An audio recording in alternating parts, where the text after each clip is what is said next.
अक्सर औकात ये होता है कि शैतान ऐसी आजमाइश पैदा करता है हमारी जिंदगी में और आकर हमें ये कहने पर मजबूर कर देता है कि हम ये कहें कि मुझे कुछ हो रहा है, मेरी तबीयत खराब हो रही है, पता नहीं क्या हो रहा है, मेरी तबीयत ठीक नहीं है। उसी वक्त रुक जाए, क्योंकि यही वो वक्त है कि अजीम यस्सु जो आप में सुकूनत करता है वो ज़ाहिर हो और उसके वसीले आप ये कह सकें कि ऐ शैतान यस्सु के नाम से दूर हो, क्योंकि तू ऐसा नहीं कर सकता, क्योंकि मैं हालात पर निगाह नहीं करता, मैं कतई तौर पर इन अलावात को जो तू मेरे सामने मेरी जिंदगी में लेकर है कबूल नहीं करता, क्योंकि मैं वो कबूल करता हूं जो खुदा के कलाम में मरकूम है।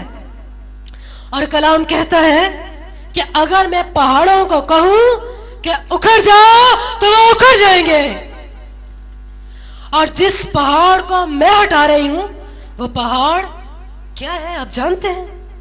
वो पहाड़ क्या है जो मैं हटा रही हूं? वो पहाड़ बीमारी का पहाड़ है। क्या इस आयत में यस्सु ने यह कहा है कि खुदा से दुआ करें कि वो आपकी राह से पहाड़ को हटा देगा?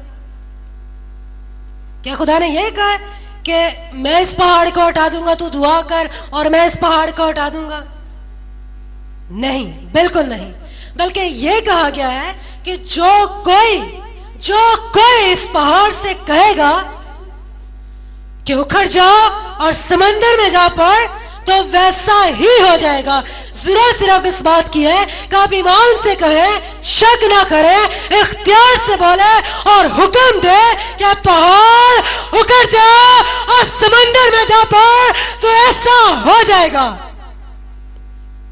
मेरे अजीजों, आपको बराह रास्त बीमारी से कलाम करने की जरूरत है।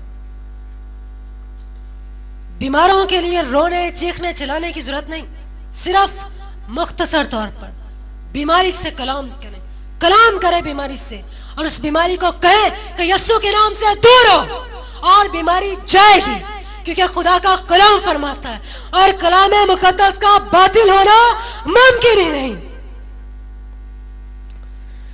मुझे एक गवाही याद आ रही है। आप में से अक्सर लोग हैं जो पास्टर जावेद इकबाल से वाकिफ हैं। आप में से अक्सर लोग जानते पास्टर जावेद इकबाल को। उनकी मिसेस कैंसर के मर्ज में मुब्तला थी और 2 मरतबा उनका ऑपरेशन भी हो चुका था, और उन्होंने खुदावंद के बंदा पास्टर शहजाद को बुलाया दुआ करने के लिए कि उनकी मिसेस के लिए दुआ करें दोनों मिलकर, ताकि खुदावंद उन्हें शिफा दे। ये गए, उन्होंने उन पास्टर ने और उन्होंने दोनों ने मिलकर उसके लिए दुआ की। आधा घंटा जहां वो कैंसर था उसके पेट में, आधा घंटा हाथ रख के उसके बदन पे दुआ करते रहे, कुछ भी नहीं हुआ। शोर करते रहे, चीखते चिल्लाते रहे खुदा के हज़ूर, खुदावंद तू शिफा देने पर कादिर है, तू शिफा का मंबा है, तू शिफा दे सकता है, खुदावंद शिफा दे, खुदा मौजज़ा कर, खुदा ऐसे कर, खुदा वैसे कर। लेकिन कुछ भी नहीं हुआ, कोई मौजज़ा वजूद में, वो बीमारी टस से मस नहीं उसकी जिंदगी में। फिर खुदा ने अपने बंदा से कलाम किया और खुदा ने अपने बंदा से कहा कि मैंने तो तुझे बीमारी पर इख्तियार दिया और तू मुझे ही कह रहा है कि मैं बीमारियों को दूर करूं। जब मैंने तुझे इख्तियार दे दिया, मैंने तुझे मुकर्रर कर दिया, तो फिर मुझसे क्यों कह रहा है? जब मैंने तुझे इख्तियार दे दिया है तो खुद जा और बीमारी को डांट उस नाम से जो मैंने तुझे अता किया है। उस नाम से जा और बीमारी से कलाम कर, डायरेक्ट बीमारी का नाम ले और कलाम कर, और वो बीमारी जाएगी। खुदावंद के बंदा ने इसी तरह किया। गए और उसके बदन पर हाथ रख के कलाम किया बीमारी से, बराह रास्त डायरेक्ट कलाम किया और कहा, ऐ कैंसर, मैं तुझे यस्सु के नाम से हुक्म देता हूं कि अभी और इसी वक्त इस बदन में से दूर हो जा।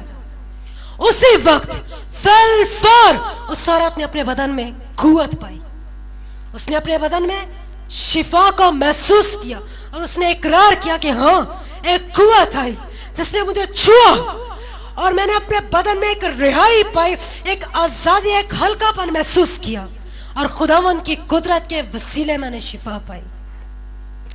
आपने देखा, दुआ करने से बीमारी नहीं गई जी।